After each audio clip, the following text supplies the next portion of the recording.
मेरा नाम ईशा है। मेरी फैमिली काफ़ी अमीर थी। मेरे पापा और मम्मी दोनों मिलकर अपनी कंपनी को संभाल रहे थे। उन दोनों के पास इतना टाइम ही नहीं था कि वो अपनी इकलौती बेटी की परवरिश कर सके। इसलिए उन्होंने जब मैं 3 साल की थी तभी मेरा ख्याल रखने के लिए एक केयर टेकर रख ली थी, जो कि हमारी बहुत ही पुरानी और सबकी फेवरेट बन गई थी, जिन्होंने पूरे 18 साल तक मुझे पाला था। मैं अपने मम्मी पापा से भी ज़्यादा उनकी शक्ल पहचानती थी। आज कई सालों बाद जब मैं उनके कमरे में अपनी पुरानी यादें ताज़ा करने गई, तो उनका कुछ सामान निकालते समय मुझे एक कागज़ मिला जो एक बर्थ सर्टिफिकेट था। हैरानी की बात तो ये थी कि ये बर्थ सर्टिफिकेट मेरा था। उनकी मौत के समय मुझे इस बारे में बिल्कुल भी पता नहीं था कि सिर्फ वो मेरी केयर टेकर ही नहीं थी, बल्कि उन्होंने तो मुझे, जब से मेरी सबसे अच्छी सहेली, मेरी सबसे अच्छी साथी और मेरी सबसे अच्छी हमदर्द की मौत हुई थी, तब से ही मैं बेहद अफ़सोस में डूबी हुई थी और अपनी केयरटेकर, जिनको मैं अपना सब कुछ मानती थी, उनका नाम अनु था। मैं उनको अनु माँ कहकर पुकारती थी, लेकिन जो सच्चाई अब मेरे सामने खुलकर आई थी, तो मुझे इस बात का एहसास होने लगा था कि ज़रूर मेरा उनके साथ कोई ना कोई गहरा संबंध है। मैं अपने पापा के सामने सीना तान कर खड़ी थी और कह रही थी, पापा, मैंने जो आपसे पूछा है, मुझे सिर्फ उसका जवाब दीजिए। मुझे बातों में उलझाने की कोई ज़रूरत नहीं है। मुझे आपकी कोई सफाई नहीं चाहिए। मैं उनकी आंखों में देखकर दो टूक अंदाज में बोल रही थी। मैं अभी इससे पहले उनसे कुछ और कहती, तभी वो भी शर्मिंदगी भरे अंदाज में बोले, बेटी, तुम्हें क्या हो गया है? तुम क्यों मुझे परेशान कर रही हो? इस समय मैं बहुत थका हुआ हूँ। ऑफिस के काम का प्रेशर भी मुझ पर बहुत है। फिलहाल तुम यहाँ से जाओ। मैं थोड़ा आराम करना चाहता हूँ और उसके बाद मुझे अपनी फैक्ट्री का भी बहुत सारा काम निपटाना है। मैं तुमसे फ्री होकर बात करता हूँ। तुम्हारे पास तो कोई काम नहीं है, लेकिन बेटी, मेरे पास तो हजारों काम होते हैं जो मेरे लिए बहुत अहम है। पापा की बात सुनकर मैं वहां से बिल्कुल भी जाने वाली नहीं थी। मैं तो उनके पास सोफे पर जाकर बैठ गई थी और एक बार फिर हम दोनों के बीच इस बर्थ सर्टिफिकेट को लेकर बहस चढ़ गई थी। मैंने टेबल पर उस बर्थ सर्टिफिकेट को रख दिया था और अपने पापा की आंखों में आंखें डालकर बोली, पापा प्लीज, मुझसे उल्टी बातें मत कीजिए। प्लीज मुझे ठीक ठीक जवाब दीजिए, क्योंकि मैं आपका कोई बहाना सुनने वाली नहीं हूँ। इस बर्थ सर्टिफिकेट पर साफ साफ लिखा हुआ है कि अनु माँ मेरी मदर हैं। इसका मतलब मैं मॉम की बेटी नहीं हूँ, या फिर आप मेरे फादर हैं। लेकिन मेरी माँ कोई और है। क्या अनु माँ मेरी माँ थी? मेरी बात सुनकर पापा का चेहरा एकदम से लाल हो गया था। उनसे शब्द नहीं बन रहे थे। आज मैं बहुत ज्यादा गुस्से में थी। आज जो सच्चाई मेरे सामने आई थी, मैं उसे चाहकर भी इग्नोर नहीं कर सकती थी। और इस बर्थ सर्टिफिकेट ने मुझे मजबूर कर दिया था कि मैं अपने मम्मी पापा से सवाल करूं, उनसे बहस करूं, और मैं उनसे हर सवाल का जवाब जानने का हक रखती थी। इसीलिए पीछे हटने वाली नहीं थी। आज से पहले कभी मैंने उनसे ऊंची आवाज में बात तक नहीं की थी, लेकिन आज इस सच्चाई के सामने आने के बाद मैं खुद पर कंट्रोल नहीं कर पा रही थी। पापा ने अचानक मेरे मुंह पर एक जोरदार थप्पड़ मार दिया और मेरी तरफ देखते हुए वो जोर से दहाड़े, ईशा, तुम्हें आवाज नहीं आ रही है मेरी?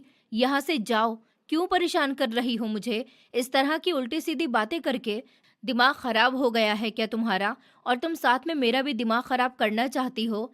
अभी पापा के थप्पड़ मारने की वजह से मैं खामोश हो गई थी, क्योंकि आज से पहले ना तो मैंने उनके साथ कभी इस तरह बदतमीजी की थी और न कभी उन्होंने मुझ पर हाथ उठाया था। शायद मेरी बदतमीजी ने उन्हें मुझ पर हाथ उठाने के लिए मजबूर कर दिया था। पापा की नज़रें मुझ पर ही थी। उनकी आंखें लाल हो गई थी। ऐसा लगता था कि वो अभी मुझे जान से मार डालेंगे। उनका चेहरा इतना गुस्से से भरा हुआ था कि मैं उनको देखकर अब कुछ बोल ही नहीं पा रही थी। और वो कागज़, मतलब मेरा जन्म प्रमाण पत्र, मैं उसे वहाँ नहीं छोड़ सकती थी। इसलिए मैंने उसे उठाया और उस कमरे से बाहर आ गई थी। मेरा दिमाग बिल्कुल भी काम नहीं कर रहा था। हकीकत क्या थी, मुझे इस बात का पता ही नहीं था, लेकिन अब मैं हकीकत का पर्दाफाश करना चाहती थी। मेरे पापा के पास दुनिया जहाँ की दौलत थी। उन्होंने मुझे भी हर तरह की सुख सुविधा दी थी। मेरे शौक और ख्वाब पूरे करने में कोई कमी नहीं छोड़ी थी। मेरे पास जिंदगी की हर खुशी थी और मेरी जिंदगी के इन 18 सालों में मैंने सिर्फ खुशी से अपनी लाइफ को एंजॉय किया था। लेकिन कभी भी मुझे सुकून नहीं मिलता था। एक अजीब सा अजनबीपन, एक अजीब सी बेचैनी मुझे अपने पापा से महसूस होती थी। उनकी दौलत से, उनके हर अंदाज से। मेरी मम्मी को भी कभी कभी कुछ ऐसा ही लगता था जैसे मैं सोचती थी, या फिर जैसा मुझे फील होता था, क्योंकि मेरी मम्मी मेरी हर जायज़ और नाजायज़ बात में मेरा साथ दिया करती थी। एक सगी माँ कभी भी ऐसा नहीं करती है, क्योंकि अगर औलाद गलती करती है तो माँ उसे डांटती है, उसे समझाती है, गलत काम में कभी भी उसके साथ खड़ी नहीं होती। हाँ, लेकिन हर अच्छे काम में वो अपनी औलाद का साथ ज़रूर देती है। एक बार मैंने पापा के पैसे चोरी कर लिए थे, सिर्फ और सिर्फ अपनी कुछ फ्रेंड्स को अपनी अमीरी दिखाने के लिए। ये बचपन की बात थी, जब मुझे ज़्यादा अकल नहीं थी और बस दोस्तों के सामने अपनी इमेज बनाने के लिए मैंने ऐसा किया था। और तब मुझे लगा था कि अब मेरी खैर नहीं है। इस बारे में जब पापा को पता चलेगा तो वो मुझ पर बहुत ज़्यादा गुस्सा करेंगे। इसलिए मैंने ये बात मम्मी को बताई थी और उनसे कहा था कि आप प्लीज़ मुझे बचा लीजिए। बदले में उन्होंने मुझे हौसला दिया था और कहा था कि तुम परेशान क्यों होती हो? तुम्हें पैसों की ज़रूरत थी, तभी तो तुमने पैसे निकाले हैं ना। तुमने कोई गलत काम नहीं किया है। बाप का पैसा औलाद का ही पैसा होता है, इसमें कोई शर्म की बात नहीं है। और अपने पापा से तुम्हें डरने की भी ज़रूरत नहीं है। मैं उन्हें संभाल लूँगी। अगर तुम्हें और पैसे चाहिए हों तो मुझे बताओ, मैं तुम्हें दे दूँगी। बढ़ती उम्र के साथ-साथ मुझे मम्मी की बातें बिल्कुल भी समझ नहीं आती थी, लेकिन मैंने हमेशा खामोश रहने में ही समझदारी समझी थी। लेकिन उस दिन के बाद मुझे इस बात का एहसास हो गया था कि मम्मी मेरे साथ लॉयल नहीं है। पापा ने मुझसे उन पैसों का ज़िक्र भी नहीं किया था। मतलब मम्मी ने उनसे उन पैसों का ज़िक्र कभी किया ही नहीं था। अगर वो मेरी सगी माँ होती तो इतनी आसानी से इतनी बड़ी बात को जाने नहीं देती, क्योंकि वो थोड़े से पैसे नहीं थे, बल्कि पूरे 10,000 रुपए थे, जो कि मैंने चोरी किए थे। मैं बहुत कम उम्र से ही इस बात को महसूस करना शुरू कर चुकी थी कि कुछ ना कुछ तो गड़बड़ ज़रूर है। और अब जो कागज़ मेरे हाथ आया था, उसने मेरे दिमाग की बत्ती जला दी थी। मैंने बाहर आकर अपनी आंखों से आंसू साफ किए थे। पापा के थप्पड़ मारने की वजह से मेरी आंखों में आंसू आ गए थे। मैं चुपचाप घर से बाहर निकल आई थी। मेरा दिमाग इतना भारी हो रहा था कि घर में ठहरने का दिल ही नहीं कर रहा था। इसे कागज़ ने मेरी पूरी दुनिया हिला दी थी। अनु माँ को मेरे माता-पिता ने मेरे जन्म के बाद मेरे लिए केयरटेकर के तौर पर रखा था। उन्होंने मुझे बचपन से पाला था। मैंने हमेशा से ही उन्हें अपने बहुत करीब देखा था। जब से मैंने होश संभाला था, तब से ही मैंने उनकी गोद को एक माँ की गोद की तरह महसूस किया था। और फिर जब मैं बड़ी होने लगी, तब मैं अपनी हर बात उनसे ही शेयर किया करती थी और अपना हर काम भी उनसे ही करवाती थी कि मुझे क्या खाना है, क्या पहनना है, मुझे कहाँ जाना है, किस तरह के कपड़े पहनने हैं, क्या प्रेस करवाना है। मैं अपना हर छोटा बड़ा काम सिर्फ उनसे ही बोलती थी। और अब अचानक हार्ट अटैक आ जाने की वजह से उनकी मौत हो गई थी। और आज जब मैं खुद अपने हाथों से उनके क्वार्टर का सामान निकलवा रही थी, तब मुझे ये कागज़ मिला था और इस पर साफ साफ लिखा हुआ था कि मेरी माँ कोई और नहीं बल्कि अनु माँ ही थी, मतलब अनुपमा मुखर्जी थी। हालांकि मेरी सगी माँ का नाम सोनिया श्रीवास्तव था। ये सब क्या मैटर था जो मेरी समझ से बाहर था। मैं खामोशी से अपने घर के करीब वाले पार्क में आकर बैठ गई थी। मेरी नज़रें लगातार इस कागज़ पर ही पड़ रही थी। अभी कुछ ही देर गुजरी थी कि जब अचानक मुझे अपने करीब में किसी की मौजूदगी का एहसास हुआ था। मैंने गर्दन मोड़ कर देखा तो मेरे बराबर में कोई और नहीं बल्कि सोनिया श्रीवास्तव आकर बैठ गई थी। मैंने चौंक कर उन्हें देखा था। जब मैं पापा से बात कर रही थी तो वो हमारी सारी बातें छुपकर सुन रही थी। अभी मैं उनसे कुछ कहती, इससे पहले ही वो मेरे कंधे पर हाथ रखते हुए बोली, इस कागज़ के मुताबिक तुम मेरी संतान नहीं हो, लेकिन मैंने तुम्हें बहुत प्यार किया है। तुम मेरे लिए बहुत अहम हो ईशा। तुमने ही मुझे माँ बोलकर पुकारा है। अगर तुम ना होती तो मैं कभी माँ नहीं बन पाती। तुम बेवजह सच्चाई को मत निकालो। जितना तुम सच्चाई के पीछे भागोगी, उतने ही अंधेरे में डूबती चली जाओगी। अगर मुझे कुछ समझती हो तो अपनी खोज यहीं पर ख़त्म कर दो। मुझे पता है तुम बचपन से ही बहुत इंटेलिजेंट हो और बहुत आसानी से हर छोटी बात को भी समझ लेती हो। बहुत कम उम्र में ही तुमने बोलना और चलना सीख लिया था। तुम मामूली बच्चों से बिल्कुल अलग हो, बल्कि बहुत होशियार हो। इसीलिए मैं चाहती हूँ कि किसी और चीज़ में अपना दिमाग लगाओ। अगर तुम बेवजह की सच्चाई में डूबोगी तो मेरी प्यारी बेटी, तुम्हें सिवाय तकलीफ के कुछ भी नहीं मिलेगा। मैं अब चलती हूँ, ये कागज़ मुझे दे दो। उन्होंने मेरे हाथ से वो बर्थ सर्टिफिकेट ले लिया था और मेरी आंखों के सामने घर की तरफ चली गई थी। मैं उनको ये भी नहीं बोल पाई थी कि मम्मी प्लीज़ मुझे एक बार सच्चाई बता दीजिए, मैं कभी दोबारा उसका जिक्र भी आपसे नहीं करूँगी। उनकी बातों से इतना तो सब जाहिर हो चुका था कि वो मेरी माँ नहीं है, बल्कि मेरी माँ अनु माँ ही हैं, जिन्होंने पूरे 18 साल तक मेरा ख्याल रखा, मुझे पाला और जो आज मर चुकी हैं। न जाने क्यों मुझे अब अजीब व गरीब सा दिल में एक दर्द सा उठता हुआ महसूस हो रहा था।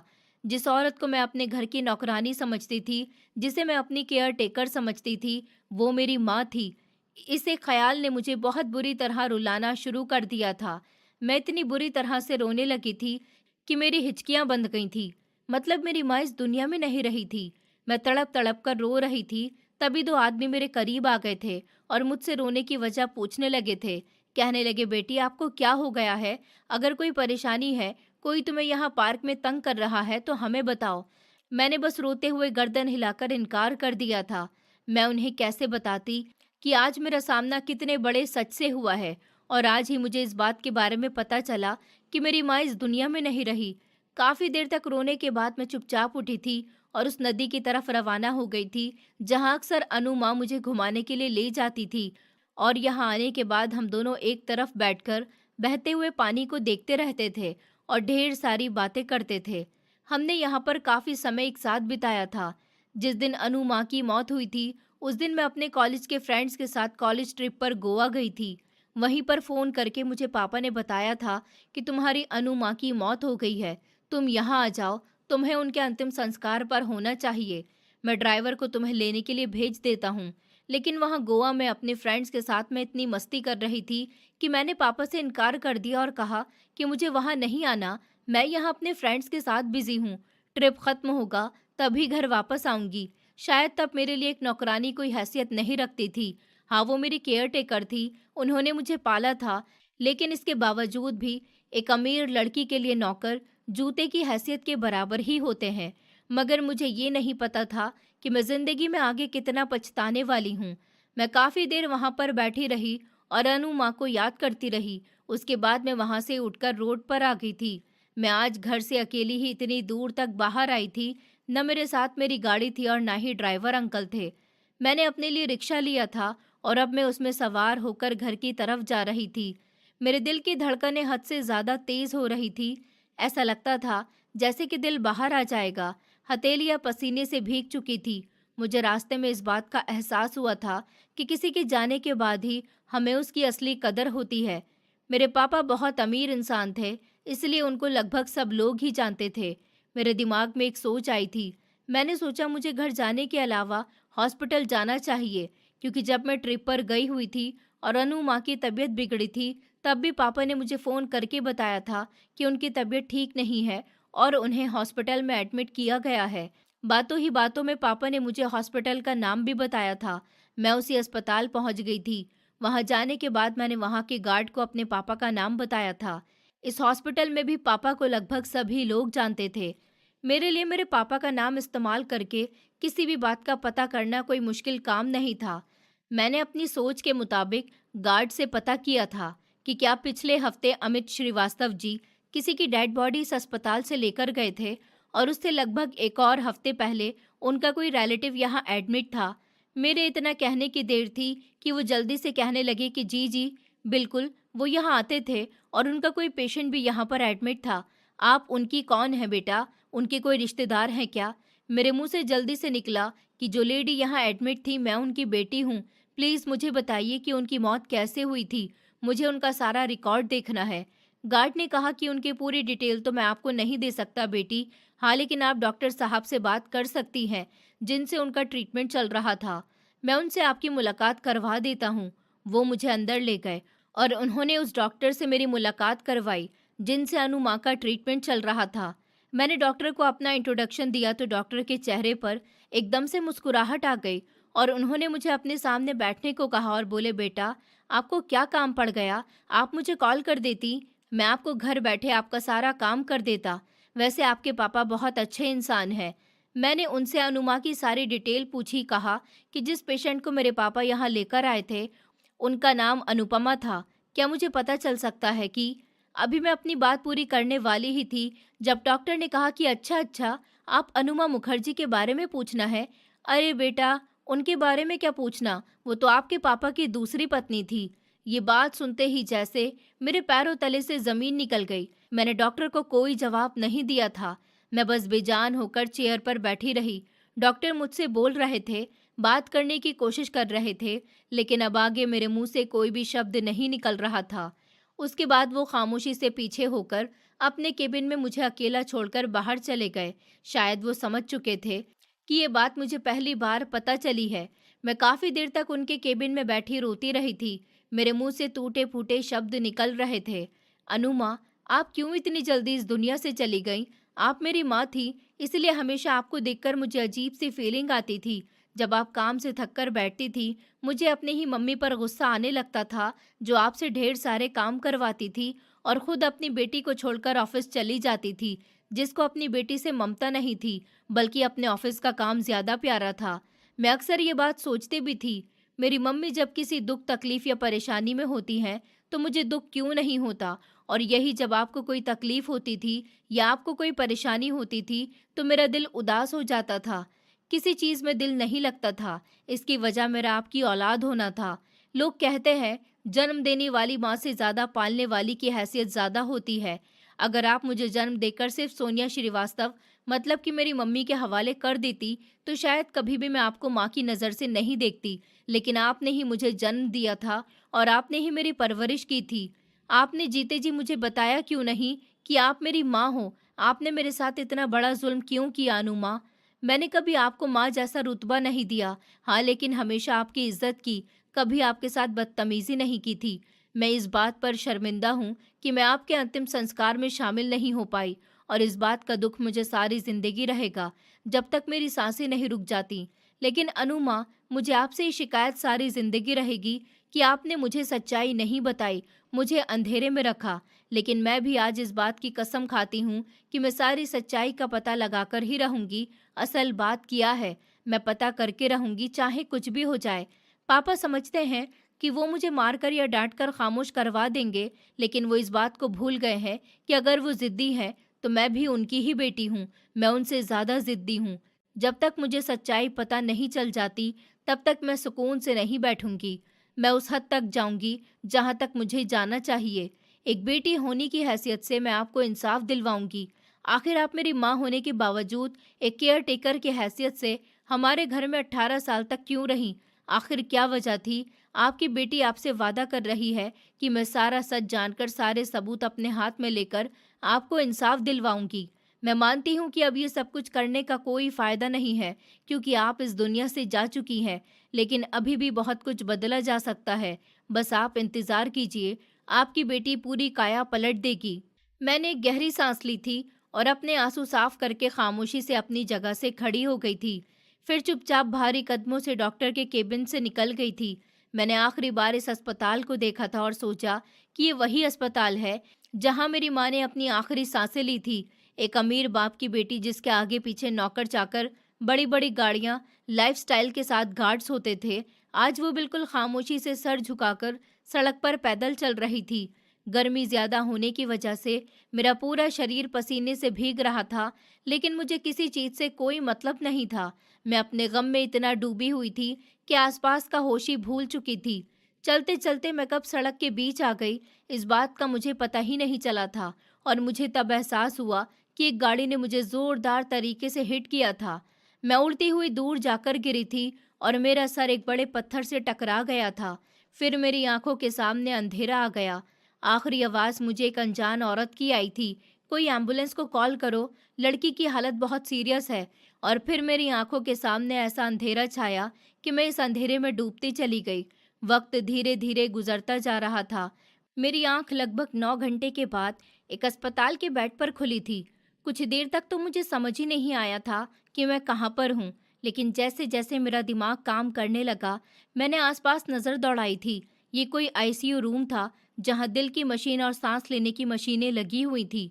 मुझे एकदम अपने सर में तेज दर्द की लहर उठती हुई महसूस हुई थी। साथ ही साथ हाथ पैर भी बहुत ज़्यादा तकलीफ कर रहे थे।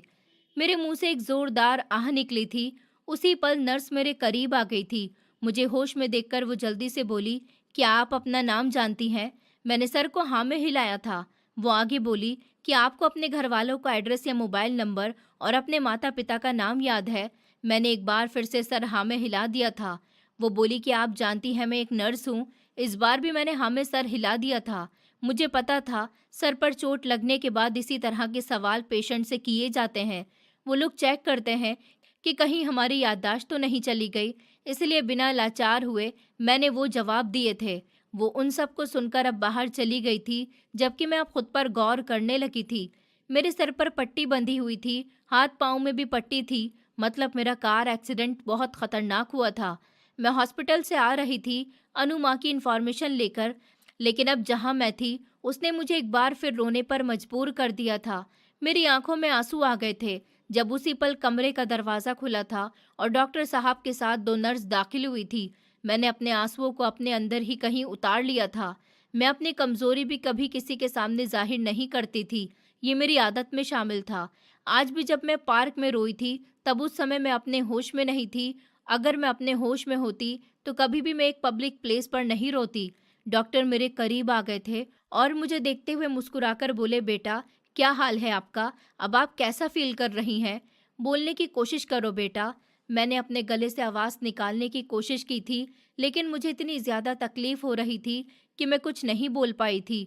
अब मुझे महसूस हो रहा था कि मेरे गले पर भी चोट आई थी।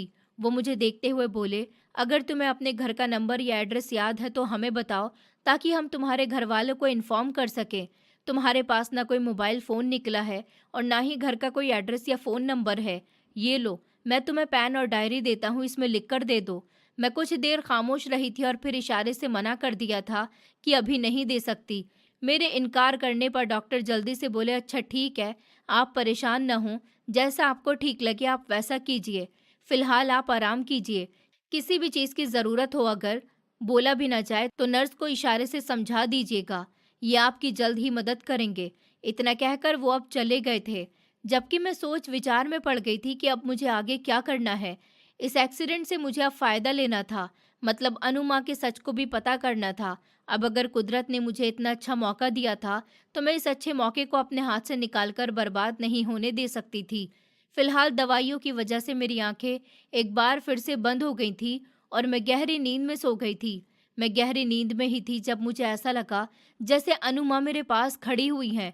मेरी आंखें खुल गई थी। कमरे में बिल्कुल अंधेरा हो रहा था। बस ऐसा लगता था सिर्फ अनु माँ के चेहरे पर ही रोशनी पड़ रही है। वो मेरे सर पर बहुत ही नरमी से हाथ फेरते हुए बोली, ईशा, मैं जानती हूँ तुम मुझसे नाराज़ हो और तुम्हारा नाराज़ होना बनता भी है। आखिरकार माँ होने के बावजूद भी मैंने तुम्हें सच्चाई कभी नहीं बताई, लेकिन मेरी लाडली और प्यारी बेटी, कभी कभी सच्चाइयों का छुपा रहना भी ज़रूरी होता है। अगर तुम अपनी माँ से मोहब्बत करती हो और तुम्हारे दिल में मेरे लिए इज्जत है, तो मेरी खातिर इस सच को छुपा ही रहने दो।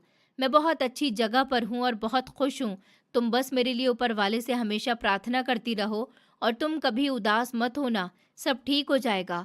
मैं उनका हाथ थामना चाहती थी, लेकिन अगले ही पल ऐसा लगा जैसे कोई मेरा नाम लेकर मुझे पुकार रहा हो, बार बार ईशा ईशा कह रहा हो।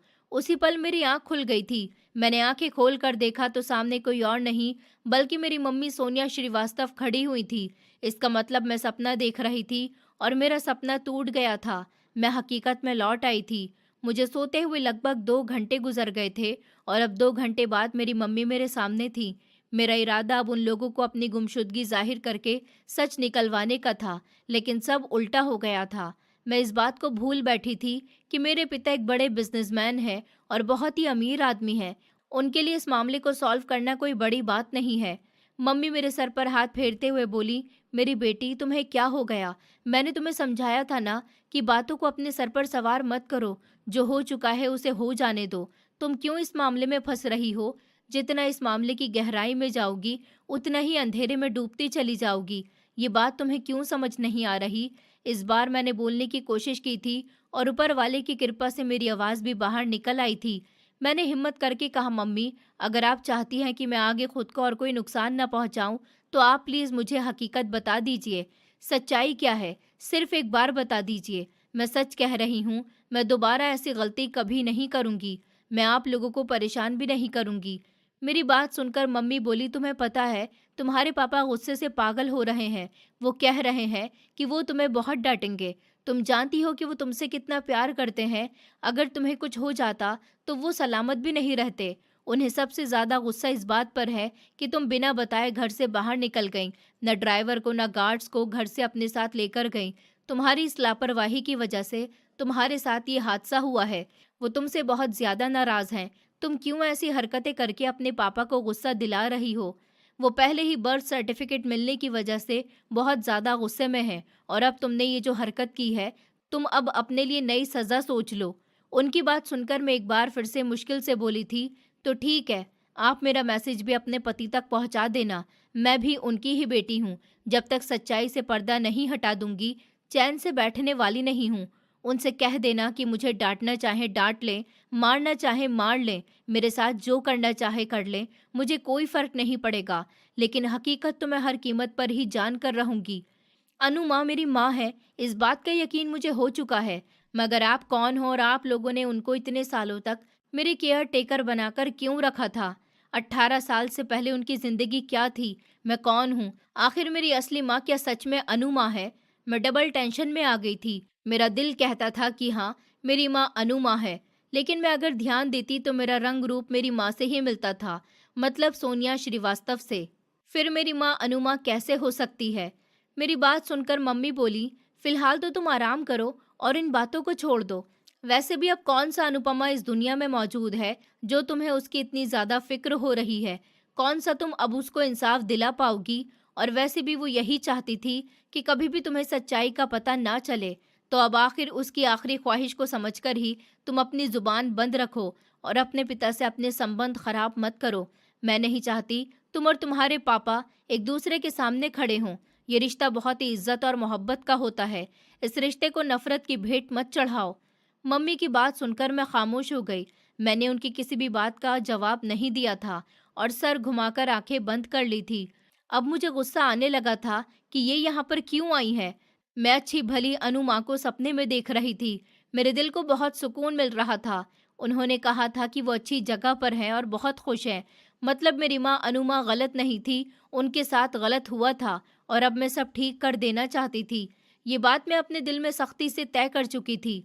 वक्त धीरे धीरे गुजरता जा रहा था। लगभग एक हफ्ते में अस्पताल में रही थी। अस्पताल के कई नर्स और स्टाफ के लोग मेरी देखभाल कर रहे थे। इसके अलावा भी पापा ने एक नौकर और 2 नौकरानियां मेरी देखभाल के लिए अस्पताल में ही भेज दी थी। मम्मी किसी एक दिन में 2 बार चक्कर लगा लेती थी, मगर इस बीच पापा ने एक बार भी हॉस्पिटल का चक्कर नहीं लगाया था। मुझे उनसे कोई मतलब नहीं था। मैं भी उनसे उतनी ही नाराज थी जितना कि वो मुझसे थे। वो इंसान मुझे सिवाय उलझन के और किसी भी चीज़ में नहीं डाल रहे थे। लगभग 2 दिन तक मैं और अस्पताल में रही थी और फिर मुझे अस्पताल से डिस्चार्ज कर दिया गया था। मेरी हालत पहले से काफ़ी बेहतर थी। इलाज बहुत अच्छे तरीके से किया गया था, इसलिए मैं पूरे 10 दिन में काफ़ी हद तक रिकवर हो गई थी और अब घर आ चुकी थी। मुझे मेरे ही बेडरूम में शिफ्ट कर दिया गया था। बेड पर बैठे हुए भी मेरे दिमाग में ख्याल ही चल रहे थे कि पापा से कैसे सच निकलवाना है, अनु माँ की सच्चाई कैसे सामने आएगी, ये क्या माजरा है। और फिर सोचते सोचते मैं कब गहरी नींद में सो गई, मुझे कुछ पता ही नहीं चला था। मेरे सपने में एक बार फिर से अनु माँ आई थी और उन्होंने वही सब कुछ कहा था जो वो मुझसे पहले कह चुकी थी कि तुम सच्चाई की तरफ मत भागो, जो जैसा था उसे वैसे ही रहने दो, अपनी जिंदगी को मुश्किल नहीं बनाओ। वो बार बार मुझे सपने में आकर ऐसा क्यों कह रही थी?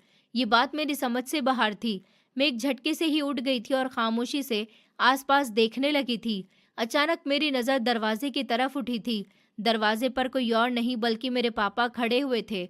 उनको देखकर मेरी आंखों में एकदम से चमक आ गई थी। मैं मुस्कुराना चाहती थी, उन्हें देखकर खुश होना चाहती थी। न जाने क्यों उनको अपने सामने देखकर मेरी सारी नाराज़गी जैसे ख़त्म हो गई थी। पापा धीरे धीरे चलते हुए मेरे करीब आए थे और मुझे देखते हुए बोले, तबीयत कैसी है अब तुम्हारी? कैसा महसूस कर रही हो? पापा की बात सुनकर मैं खामोश रही। मैंने अपनी नज़र नीची कर ली थी। मेरी खामोशी देखकर वो कहने लगे, अच्छी हरकत की है तुमने। तुम्हें पता भी है कि तुम्हारे इलाज पर कितना खर्च हुआ। तुम्हारे लिए तुम्हारी सेहत मजाक है, लेकिन तुम ये नहीं जानती कि तुम्हारी जान के साथ हम भी जुड़े हुए हैं। तुम्हें अगर कुछ हो जाता तो तुम्हारी मम्मी और मैं क्या करते? इस बार मैं खामोश नहीं रही थी। मैं उनको देखते हुए बोली, जब आप लोगों को मेरी इतनी ही फिक्र है, आपके लिए मेरे जज्बात एक मजाक हैं, तो फिर मेरे लिए मेरी सेहत भी एक मजाक ही है। जब मेरे पिता को मेरी कोई परवाह नहीं है, तो फिर मैं अपनी परवाह भी नहीं करूंगी। मैं एक बेकार इंसान हूँ जिसका होना या ना होना कोई मतलब नहीं रखता। मेरी बात सुनकर वो बोले, ये सिर्फ तुम्हारे अपने ख्याली पुलाव हैं। तुम हमारे लिए कितनी ज़रूरी हो, इस बात का तुम्हें अंदाज़ा भी नहीं है। तुम क्यों एक ऐसी बात के पीछे पड़ गई हो जिससे कुछ हासिल नहीं होगा। वो औरत खुद तो मर गई है, मगर मेरे लिए एक मुश्किल छोड़ गई है। इसीलिए मैं उस औरत को अपने घर में नहीं रखना चाहता था। पापा की बात सुनते ही मुझे बहुत गुस्सा आया था। मैं उनको देखते हुए बोली, खबरदार पापा, जो आपने मेरी माँ को कुछ भी बोला, वरना मुझसे बुरा कोई नहीं होगा। वो औरत जिसने मुझे जन्म दिया, जिसने मुझे पाला, वो मेरे लिए बहुत अहमियत रखती है। खबरदार, जो आपने एक शब्द भी आइंदा उनके बारे में गलत बोला तो। आपको अब मेरी फिक्र हो रही है, जब औलाद की इतनी ही फिक्र थी और औलाद से इतनी ही मोहब्बत थी, तो फिर अपने बिजनेस पर इतना ध्यान क्यों दिया? क्यों आपने मेरी परवरिश के लिए मुझे उनके हाथों में बचपन में ही सौंप दिया था? जब वो आपके लिए इतनी ही बुरी हैं, तो आपने बचपन में मुझे उनके हवाले क्यों कर दिया था? क्यों खुद दोनों पति पत्नी पैसा कमाने में लग गए? क्योंकि आप लोगों को अपनी बेटी से ज़्यादा पैसा प्यारा है। अचानक ही मुझे बहुत तेज़ गुस्सा आ गया था। मेरी आंखें बड़ी हो गई थी और मैं पापा को काफ़ी कुछ सुना चुकी थी। मेरी बात सुनकर वो भी गुस्से से बोले, अगर इतनी ही तुम्हें मेरी बात बुरी लग रही है, तो फिर उसके मरने पर मैंने तुम्हें फ़ोन किया था, तुम आई क्यों नहीं? अब क्यों तुम इस तरह की बातें कर रही हो? तुम्हारी कोई औकात नहीं है। तुम्हें अगर अपनी अनु माँ से इतनी ही हमदर्दी और मोहब्बत है, तो तुम्हें उस समय ज़रूर होना चाहिए था। अब क्या फ़ायदा इस तरह की आवाज़ तेज़ करने का? उन्होंने मेरी कमज़ोरी का फ़ायदा उठाया था। वो नहीं जानते थे कि उनके शब्दों ने मुझे कितनी तकलीफ़ दी है। शायद मेरे शब्दों से भी उन्हें ऐसे ही तकलीफ़ पहुंची होगी। तभी उन्होंने बदले में मुझे भी इतना सब कुछ कह दिया। मैं कुछ नहीं बोल पाई थी। उनके शब्दों ने मुझे कितनी तकलीफ़ दी है, जबकि वो आखिरी बार नज़र मुझ पर डालकर वहाँ से चले गए थे। उनके जाने के बाद मेरी आंखों से आंसू बहना शुरू हो गए थे। ऐसा लगता था जैसे कोई मेरा दिल मुट्ठी में लेकर उसे बंद कर रहा हो। इस बात से पहले ही मैं तकलीफ में थी और पापा ने ये सब बोलकर भी मुझे और ज़्यादा तकलीफ में डाल दिया था। मैं काफ़ी देर तक अपने दुख में बैठी रही थी और फिर वहीं लेटकर एक बार फिर सोने की कोशिश करने लगी थी। लेकिन अब सोना मेरे लिए बेहद मुश्किल हो गया था। वक्त गुजरता जा रहा था। दिन, हफ्ते और महीने गुजरते जा रहे थे। अनु माँ की मौत को 3 महीने गुजर गए थे और मैं उनके लिए कुछ भी नहीं कर पाई थी। अभी तक मैं अपने पापा से इस सच को नहीं निकलवा पाई थी, जिसके लिए मैं पागल हो रही थी। लेकिन मैं इस बात से बिल्कुल अनजान थी कि कोई और भी है जो इस सच के बाहर आने का इंतज़ार कर रहा है। आज मेरा लास्ट एग्ज़ाम था। मैं थकी हुई शाम के 5 बजे घर वापस आई थी, लेकिन जैसे ही मैं गाड़ी से उतरी, मेरी नज़र लॉन में गई थी। वहाँ एक लड़का बैठा हुआ था। उसकी उम्र लगभग मुझसे 3 या 4 साल ज़्यादा होगी। मेरे कदम उसकी तरफ बढ़ गए थे। वो लड़का दिखने में बहुत ही सुंदर था। मैं उससे कुछ कदम की दूरी पर ठहर गई थी और फिर उसे देखते हुए बोली, तुम कौन हो और यहाँ पर क्या कर रहे हो? तुम्हें यहाँ पहले तो कभी नहीं देखा। मेरे सवाल पर उसने सर उठाया था और जल्द ही अपनी जगह से खड़ा हो गया था।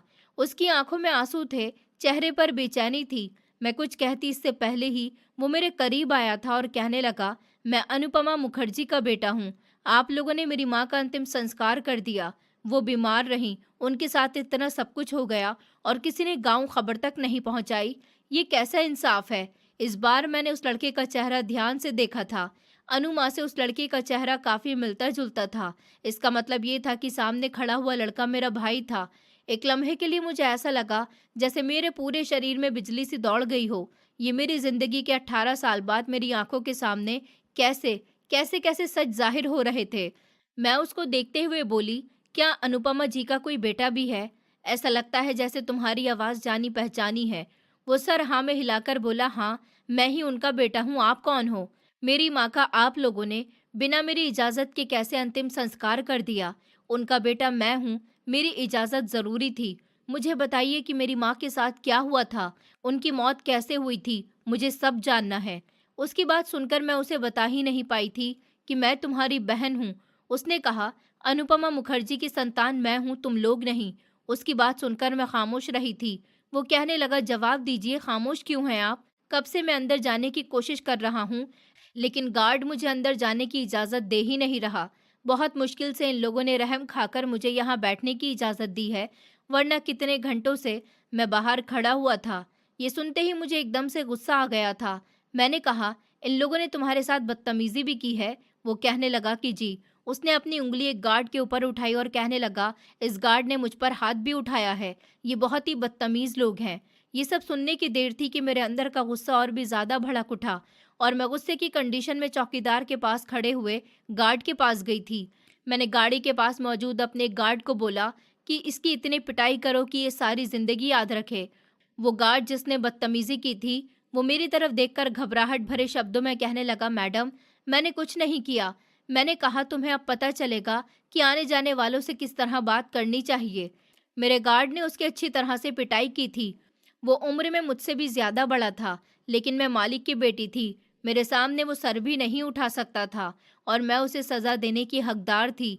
वो पिटाई खाने के बाद मेरे कदमों में गिरकर माफ़ी मांगने लगा। मैडम, मुझे माफ़ कर दो। आइंदा मैं किसी आने जाने वाले पर इस तरह हाथ नहीं उठाऊंगा। मैंने कहा, तुम्हें पता है ये कौन है? ये अनु माँ के बेटे हैं।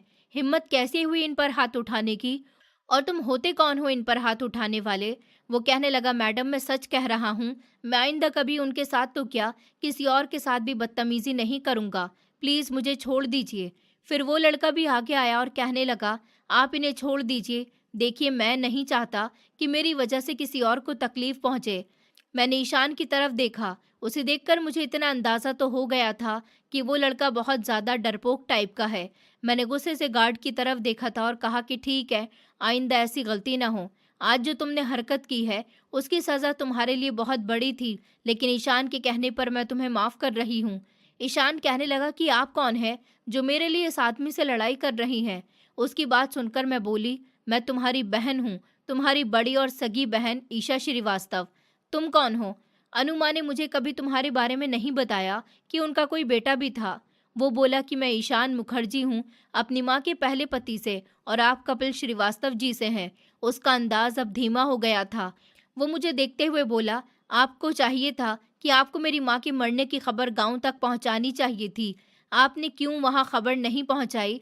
मैंने कहा, क्योंकि मुझे लगता था कि अनु माँ का इस दुनिया में कोई भी नहीं है।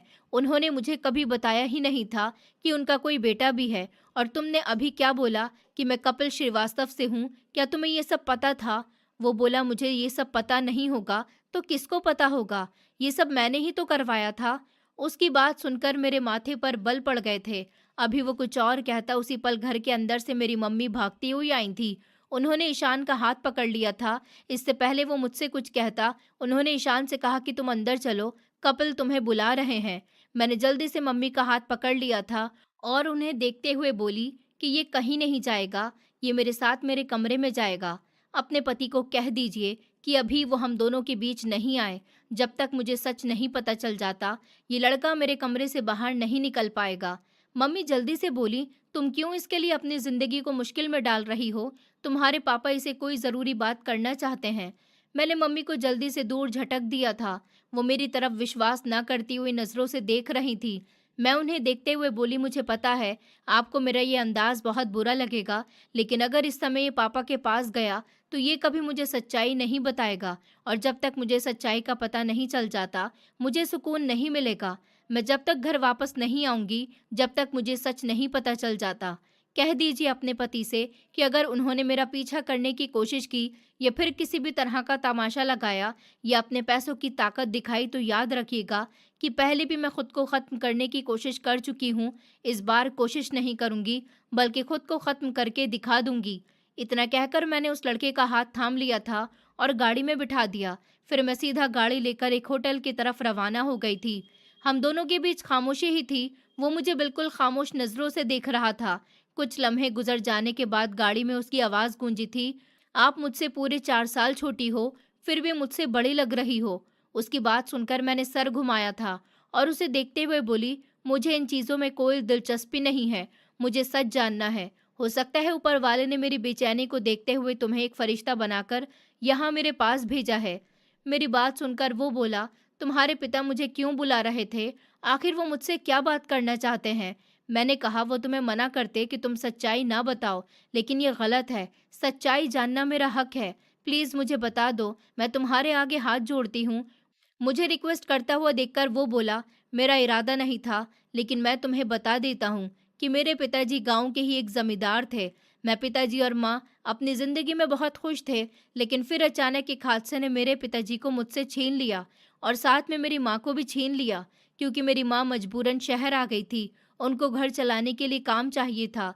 वो तुम्हारे पिता के घर चली गई थी और वहाँ पर काम करने लगी। तब तुम्हारे पापा ने उन्हें शादी के लिए प्रपोज किया था।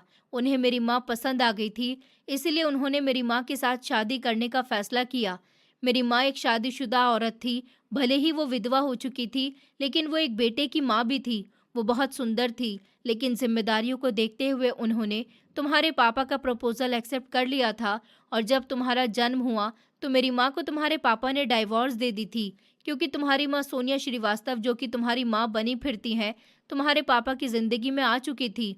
वो तुम्हारे पापा की एक कंपनी में 1 महीने पहले ही काम करने के लिए आई थी, लेकिन उसने तुम्हारे पापा की दौलत और उनकी स्मार्टनेस देखकर उन पर डोरे डालने शुरू कर दिए और उनको अपने प्यार के जाल में फंसा लिया। वो तुम्हारे घर भी आती जाती रहती थी। उसी दौरान उन दोनों के बीच सब कुछ फिक्स हो गया। कुछ पता ही नहीं चला। तुम्हारे पापा ने सोनिया जी के साथ शादी कर ली और फिर उसके बाद मेरी माँ को डाइवोर्स दे दी, क्योंकि तुम्हें मेरी माँ ने जन्म दिया था। उन्होंने तुम्हारे पापा के आगे हाथ जोड़े और कहा, मैं अपने बेटे से जुदा हो चुकी हूँ, लेकिन अब मुझे मेरी बेटी से जुदा मत करो। तुम्हारे पापा को मेरी माँ पर रहम आ गया, इसलिए उन्होंने उनको तुम्हारी केयर टेकर के तौर पर नौकरी दे दी और उन्हें घर में रख लिया। तुम्हारी मम्मी मतलब सोनिया श्रीवास्तव बच्चा पैदा नहीं कर पाई, मगर तुम्हारे पापा उनसे मोहब्बत करते थे और मेरी माँ से भी ज़्यादा उन्हें पसंद करते थे, इसलिए उनको खुद से अलग नहीं कर पाए और मेरी माँ अनुपमा मुखर्जी को एक केयर टेकर की हैसियत से घर में रखने लगे और उन्हें सख्ती से मना कर दिया था कि तुम्हें कभी भी कोई सच्चाई नहीं बताई जाए। तुम्हारी नज़र में सोनिया जी ही तुम्हारी सगी माँ रहेंगी। ये सच नहीं था, बल्कि जैसे मेरे लिए बम थे जो मुझ पर गिर रहे थे। वो मुझसे कहने लगा, मैंने अपनी माँ को बहुत समझाया था कि वो मेरी छोटी बहन के पास रहें, क्योंकि उनसे तुम्हारे पिताजी की बेवफाई सही नहीं जा रही थी और वो वापस आ रही थी। उनका कहना था कि मैं गांव आकर वहीं किसी हवेली में काम कर लूंगी और इस बहाने अपने बेटे के भी करीब रहूंगी, लेकिन इस घर में नहीं रहूंगी। मैंने ही उनसे कहा था कि आपका वहाँ होना ज़रूरी है। साथ जो हुआ सो हुआ। मैं यहाँ गांव में ठीक हूँ। गांव वाले मेरा बहुत ख्याल रखते हैं। मुझे नहीं लगता कि वो औरत आपकी बेटी का ख्याल रखेगी, और मेरी सोच के मुताबिक ऐसा ही हुआ था। मेरी माँ तुमसे बहुत प्यार करती थी। याद है जब वो दशहरे पर सिर्फ 2 दिन के लिए गांव जाती थी, तब वो बहुत रोती थी कि मुझे मेरी बेटी बहुत याद आ रही है, और अक्सर ऐसा ही होता था कि वो 2 दिन ही वहाँ ठहर कर वापस चली जाती थी। मेरी शादी उन्होंने पिछले साल गांव की ही एक लड़की से करवा दी थी, इसीलिए ताकि मैं अपनी माँ की कमी महसूस न कर सकूं और जब मेरा खुद का भी अपना परिवार हो। लेकिन अब जब मुझे खबर मिली कि मेरी माँ मर चुकी है और मुझे किसी ने बताया भी नहीं, तो मैं ना चाहते हुए भी शहर आ गया। ईशान की बातें सुनकर मैं अपनी गाड़ी रोक चुकी थी। मुझे यकीन नहीं आ रहा था कि मेरे पापा किसी औरत के साथ ऐसा जुल्म भी कर सकते हैं, और मम्मी, उन्होंने भी एक औरत होते हुए दूसरी औरत का घर बिगाड़ दिया, और तो और उनको उसी घर की नौकरानी बनाकर रख दिया जिस घर में वो कभी दुल्हन बनकर गई थी। मुझे याद है अनु माँ को मम्मी रात को ऑफिस से आने के बाद कितना डांटती थी। छोटी छोटी बातों पर उनकी बेइज्जती किया करती थी। कभी कहती कि तुमने आज मेरी बेटी को ठीक से खाना नहीं खिलाया, तो कभी कहती कि तुमने आज मेरी बेटी की साफ सफाई ठीक से नहीं की। कभी कभी तो वो छोटी छोटी गलती पर भी मेरी अनु माँ के ऊपर हाथ उठा लिया करती थी, लेकिन मेरी अनु माँ कभी पलटकर उनसे एक शब्द भी नहीं कहती थी। सिर्फ मेरी मोहब्बत में मैं एकदम फूट फूट कर रोना शुरू कर चुकी थी। मैंने उनकी कदर जिंदगी में क्यों नहीं की थी? मुझे सच क्यों नहीं पता चल पाया था? मैं रोते रोते बोलने लगी तो ईशान मेरे करीब होकर मुझे गले लगाते हुए बोला, कभी कभी कुछ सच्चाइयाँ छुपी ही रहें तो ज़्यादा बेहतर होता है। तुम्हें अब सच पता चल गया है, तो तुम बस अपने आप को संभालो और अपनी पढ़ाई की तरफ ध्यान दो। ये तुम्हारा दौर है। पढ़ाई करो, अपना करियर बनाओ और अपनी ज़िंदगी पर फोकस करो। इन मामलों को अब छोड़ दो। मैं खुश हूँ। मैंने भी उनके बारे में सपने देखे हैं। ऊपर वाले के पास जाकर वो बहुत सुकून से हैं। ईशान के ये शब्द मेरे लिए और भी ज़्यादा दुख भरे थे। वो औरत मेरे लिए सब कुछ थी। मैंने अपने भाई की बात मान ली थी और उसे बहुत ही अच्छे तरीके से विदा किया था। काफ़ी सामान दिया था। उनकी पत्नी के लिए तोहफे खरीद कर दिए थे और उनसे कहा था कि हम दोनों भाई बहन का रिश्ता हमेशा कायम रहेगा। मैं आपसे गांव मिलने के लिए ज़रूर आऊँगी। मैंने अपने ड्राइवर को फ़ोन करके बुला लिया था। मेरा ड्राइवर खुद गाड़ी में बिठाकर उन्हें गांव छोड़ने गया था। लेकिन उसके बाद जब मैं घर आई, तो घर आने के बाद मैंने बहुत बड़ा हंगामा क्रिएट कर दिया था। मैंने पापा की आंखों में आंखें डालकर कहा कि आपने मेरी सगी माँ के साथ ऐसा क्यों किया? आपने इनकी सुंदरता के लिए मेरी माँ की मासूमियत की तरफ नहीं देखा। मैं अपने बाप से लड़ सकती थी क्योंकि मैं उन पर हक रखती थी, और जब मैं हक के साथ लड़ी तो वो खामोश हो गए। मैंने अपने पापा का घर छोड़ दिया और हॉस्टल में रहना शुरू कर दिया था। जिस घर में मेरी माँ के साथ अन्याय हुआ हो, मैं वहाँ कैसे रह सकती थी? मेरे जाने के बाद पापा की तबीयत खराब रहना शुरू हो गई थी। हर दूसरे तीसरे दिन सोनिया जी मुझे मैसेज करती थी और कहती थी कि तुम किसी भी तरह घर वापस आ जाओ, तुम्हारे पापा की हालत ठीक नहीं है। अब फिर जब एक दिन उनको हार्ट अटैक हुआ तो मैं डर गई थी। मैं अपनी माँ को खो चुकी थी। पापा को खोने की हिम्मत मुझ में नहीं थी। मैं वापस लौट आई थी। पापा ने मुझसे बहुत माफ़ी मांगी थी। वो बहुत ही शर्मिंदा थे। उन्हें समझ आ गया था कि उन्होंने अनु माँ के साथ बहुत गलत किया था, क्योंकि मैंने उन्हें हर एक चीज़ का एहसास दिला दिया था। मैं हर साल में 2 बार गाँव ज़रूर जाती हूँ, अपने भाई को इज़्ज़त देती हूँ, उसके बच्चों और उसकी पत्नी के लिए गिफ्ट्स लेकर जाती हूँ, क्योंकि ये उनका हक है। और अनु माँ की तस्वीर रोज़ अपने हाथ में लेकर सोती हूँ और उन्हें याद करती हूँ। आज इस बात को गुज़रे कई साल हो चुके हैं। मैं पढ़ लिख कर काफ़ी कामयाब हो गई हूँ। मैंने अपने ही पापा का बिज़नेस सँभाल लिया। मैंने अनु माँ के नाम पर काफ़ी ट्रस्ट बनवाए, अनाथ आश्रम बनवाए, ओल्ड एज होम बनवाए, क्योंकि वो एक अच्छी औरत थी और उनके लिए ये सब करना मेरा फ़र्ज़ था। मैं सभी सुनने वालों को यही मैसेज देना चाहती हूँ कि प्लीज़ अपनी माँ से मोहब्बत कीजिए। जो आपको पाल रही है, उनसे भी कीजिए। जिन्होंने आपको जन्म दिया है, उनसे भी कीजिए। और उन लोगों से दूर रहिए जो आपके सगे बनकर भी आपके साथ बुरा करते हैं। दोस्तों, उम्मीद करती हूँ आपको हमारी कहानी पसंद आई होगी। कहानी पसंद आई है तो वीडियो को लाइक करें, चैनल पर नए हैं तो चैनल को सब्सक्राइब करें, और हाँ, नोटिफिकेशन बेल को ज़रूर दबाएं ताकि अगली अपडेट सबसे पहले आपको मिले।